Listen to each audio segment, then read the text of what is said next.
Dan alhamdulillah dengan bisnis tanpa utang waktu kondisi corona seperti gitu ya. Jadi kami bisa berpikir, bisa dikatakan kondisi corona itu survive. Jadi kondisi corona itu justru lebih baik daripada sebelumnya. Bismillahirrahmanirrahim. Assalamualaikum warahmatullahi wabarakatuh. Ini alhamdulillah kita sekarang di Dwi Tura Trade Engineering. Jadi perusahaan kami bergerak di bidang rekayasa mesin industri, yaitu di Plant Processing Engineering. Core bisnis kami adalah membantu para pebisnis, industri-industri yang punya mimpi, bahkan dia belum bermimpi ke situ, misal prosesnya kok nggak kurang efisien, terus mutunya, itu kami menawarkan solusi di situ. Perusahaan itu bisa jadi nanti misal ada apa kita kunjungi ke sana, kita kasih masukan. Ini perusahaan Bapak ini masih bisa di-upgrade dengan misal meningkatkan untuk dari segi kapasitasnya integrasi dari perusahaan itu sehingga menjadi perusahaan yang efektif, efisien, dan mutunya standar, bahkan bisa ditingkatkan. Selama ini kami ya bisa dikatakan tidak pernah membuat sesuatu yang tidak ada proses berpikir. Jadi semua itu meskipun permintaan dari klien, dari customer, ITM Dwi Tura itu seperti apa, tetap kita kasih masukan. Kalau ini misal Pak, kalau ini gini gimana Pak, ini kayaknya kalau Bapak pakai katakan sudah bagus ya. Kalau materialnya pakai ini kayaknya terlalu nih Pak, kosnya terlalu tinggi. Ini aja sudah cukup kayak gitu. Bahkan Pak ini kalau seperti gini harus dikembangkan Pak seperti ini. Itu jaminan kami adalah teknologi, jaminan siap pakai. Saya selaku owner sekaligus CEO dari Dwi Tura. Jadi mulai mengenal masyarakat Tanpa Riba ya, belum MMC waktu itu ya. Itu di akhir 2016. Jadi ya alhamdulillah dengan seperti itu kami bertekad sudah. Nah ini kita cut sudah. Bisnis ini nggak bagus, bahkan ya nggak barokah kalau kita kembangkan dengan utang. Seiring berjalannya waktu, yang dulunya kita itu minta payment ya, DP itu jangankan 20% pun sangat-sangat susah. Bahkan banyak yang pekerjaannya tanpa payment dan payment DP. Tapi sekarang DP itu bisa 50%, paling minim 30%. Kan ada termin pembayaran, misal pekerjaan selesai berapa persen, 70%, nanti keluar sekian persen. Alhamdulillah dimudahkan oleh Allah. Dan barang siap kirim, barang kirimnya tuh kita paymentnya tinggal 30-20% seperti gitu. 70% ke conveyor system. Conveyor system itu ada mengintegrasi dari proses-proses di industri kan banyak lah. Misal nanti habis produksi di mesin, katakan kayak di plywood ya, mesin plywood itu kan habis produksi keluar dari hot press ya. Nanti di situ kan ditumpuk dulu produk itu, ditumpuk sampai beberapa banyak tumpukannya di sekitar mesin hot press itu. Terus di finishing, nah, pakai ada di dempul itu ya, itu satu-satu dibolak-balik. Nah ini kan butuh waktu sangat lama. Bahkan tenaga kerja pun ya tim pagi, siang, sore mau pulang atau yang shift malam, pasti produktivitasnya berbeda-beda. Apalagi kalau di rumah sudah ada kurang ini dengan keluarga, akhirnya kan produktivitas menurun. Jadi dengan kami bikinkan gitu, alhamdulillah produktivitas itu menyesuaikan dengan mesin outputnya itu tadi, output dari hot press kan.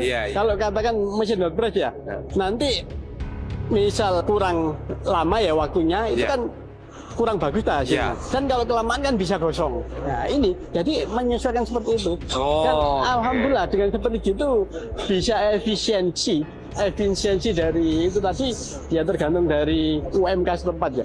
Bisa sampai paling tidak satu mesin ini bisa efisiensi sekitar kami itu 470.000. Betul. 470 juta, mohon maaf. Iya. Nah, 1 tahun bisa efisiensi gitu, minimal gitu. Conveyor ya.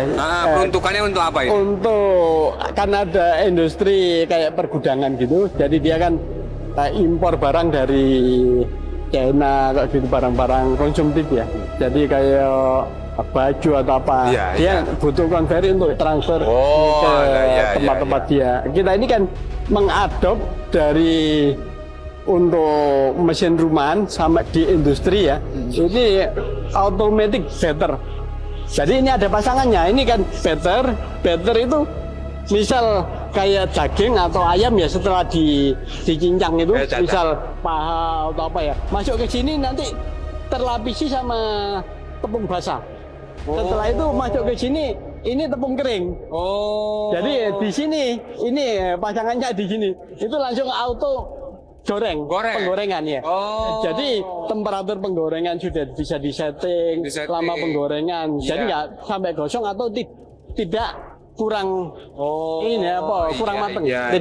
Terus nanti setelah itu ayam yang sudah dipotong-potong dimasukkan gini aja di sana setelah penggorengan, setelah peniris ya, minyaknya sudah dikikiskan, tiriskan, itu tinggal kemas produk Dwi-Tura. Jadi insya Allah belum ada.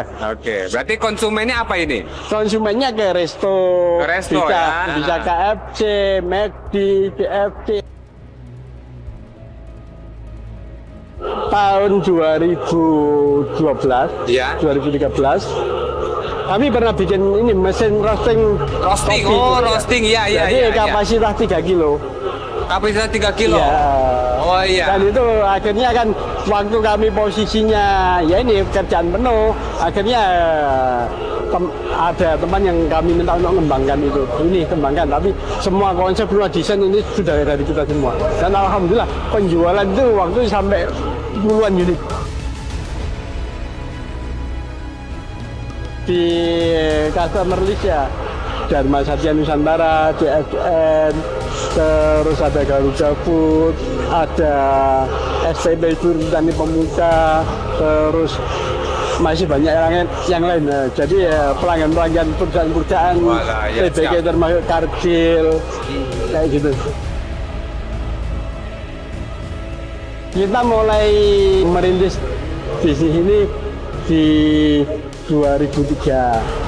Di 5 Mei 2003. Terus ya itu alhamdulillah waktu itu kita masih posisi untuk bisnis ini di part pun part yang istilahnya itu custom dalam arti misal ada dari industri ya, dari pabrik itu perusahaan partnernya Dwi-Tura ada kerusakan mesin, kita bikinkan. Kalau seperti itu kerja kita di apa? Di posisi penting mendesak terus. Jadi kan karena apa? Misal ada trouble mesin, terus dibongkar, partnya ini yang terus ganti kita bikinkan. Nanti chip 3 ini harus jalan. Nah, kita kerjanya selalu di posisi penting mendesak terus. Kayak gitu. Dan alhamdulillah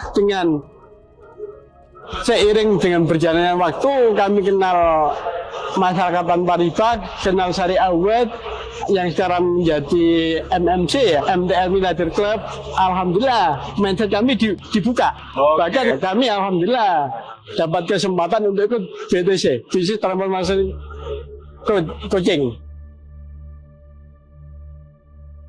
Dwi-Tura ini tahu potensinya seperti apa, bisa berkembang. Dan yang awalnya kami bisnisnya di part yang selalu di posisi mendesak penting. Jadi kami kerja nggak ada nyamannya. Masalah apa? Dikejar, misalnya ada 5 item part ya yang dibutuhkan. Tinggal 1 aja yang kecil, nilainya nggak seberapa. Tapi kalau itu belum selesai, harus kita selesaikan sampai selesai. Bahkan sampai di atas jam 11, bahkan sampai pagi kayak gitu. Dan akhirnya dengan seperti itu, dengan bimbingan dari para coach dari Syariah Awet, akhirnya yaitu kami berani untuk meninggalkan zona nyaman dalam arti order sudah pasti ini kami tinggalkan. Kami beralih ke unit yang seperti apa, kalau conveyor system unit, terus apa kebutuhan perusahaan yang sifatnya unit seperti itu kan.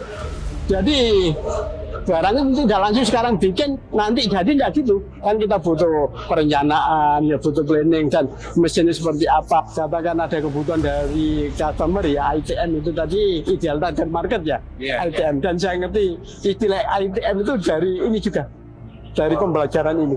Itu setelah ITM minta seperti gini, kita diskusi, kita komunikasikan, akhirnya ketemu sistem yang ideal, yang bagus, desain yang bagus. Nah itu baru kita bikin, kita buatkan barang itu dan kami bikinkan timetable-nya, time schedule-nya. Ini nanti katakan untuk mulai desain tanggal sekian sampai sekian, nanti untuk belanja pengadaan material, terus sampai proses bahwa barang itu diinstal, difabrikasi ya, sampai jadi nanti kirimnya kapan, commissioning kapan, seperti gitu. Ini kami lakukan sekarang ini. Jadi alhamdulillah sekarang kami menuju ke arah kebutuhan grade system.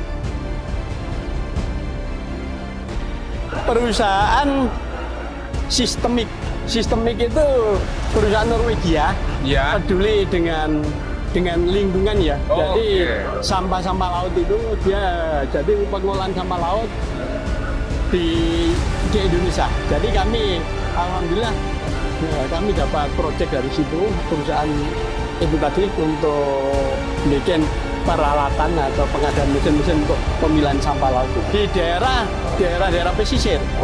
Daerah pesisir nanti sampahnya bisa diambil dari sekitar itu tadi warga, supaya warga pesisir itu tidak membuang sampahnya ke laut. Jadi diolah supaya menjadi budaya dari kebersihan dari warga sekitar itu. Saya selaku owner sekaligus CEO di Lura itu adalah menjadi saksi ya. Jadi yang dulunya itu bisnis yang dikembangkan dengan utang, karena apa? Mindset kita seperti gitu. Jadi kita bisnis kalau nggak utang, nggak semangat, nggak bisa berkembang, kan seperti gitu terus. Jadi akhirnya ya itu, tangan seakan-akan suatu kebanggaan. Bahkan kita merasa dipercaya sama bank, padahal awal membuka bisnis kita nggak bisa ada utang. Setelah 2-3 tahun setelah bisnisnya sudah jalan ini, baru seakan-akan menjadi dewa penolong dari bank-bank itu, orang itu datang untuk Pak, ini bisnisnya dikembangkan Pak, gini ini Bapak bisa gini, seperti itu. Seakan-akan kita kedatangan ya itu tadi sang penolong tadi kayak gitu, padahal ya nggak mungkin kita dikasih aja ini Pak, saya kasih meskipun utang, tapi jaminannya pasti lebih besar. Jadi mindset yang keliru. Alhamdulillah kami bisa tersadarkan kalau bisnis dikembangkan dengan utang, antara utang sama bisnisnya perkembangannya ini kejar-kejaran, bahkan lebih besar utangnya. Iya. Bahkan lebih besar utang ya. Lebih besar utangnya. Karena termasuk utang itu dibelanjakan ke gaya hidup, bukan bisnis ya, sebagian ya. Itu. Dan alhamdulillah dengan bisnis tanpa utang, waktu kondisi corona seperti gitu ya. Jadi kami bisa berpikir, bisa dikatakan kondisi corona itu survive. Jadi kondisi corona itu justru lebih baik daripada sebelumnya. Para pengusaha ya, supaya kondisi kita itu kuat, dan memang kuatnya negara itu adalah disupport sama yang kecil-kecil seperti kita gini. Kalau para pengusaha itu bisnisnya tanpa utang, bisa jadi seperti di media ada resesi, ada apa, kita ya tenang saja. Karena apa?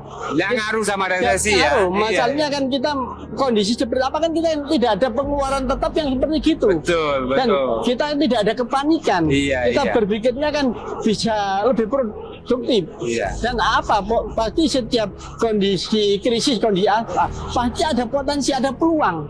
Dan kita harus belajar. Jadi memang meskipun kita sudah lepas dari utang, kita sudah berbisnis tanpa utang, tapi saat yang perlu mindset harus berubah juga.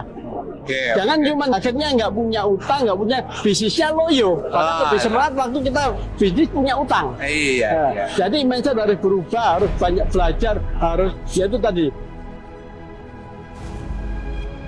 Untuk belajar ini saya menemukan yang alhamdulillah sudah saya sangat bersyukur sekali di Syariah Award, di MTR. MTR. Jadi di situ tuh ilmu yang kita dapat ya, yang kita dapat itu bisa langsung kita aplikasikan.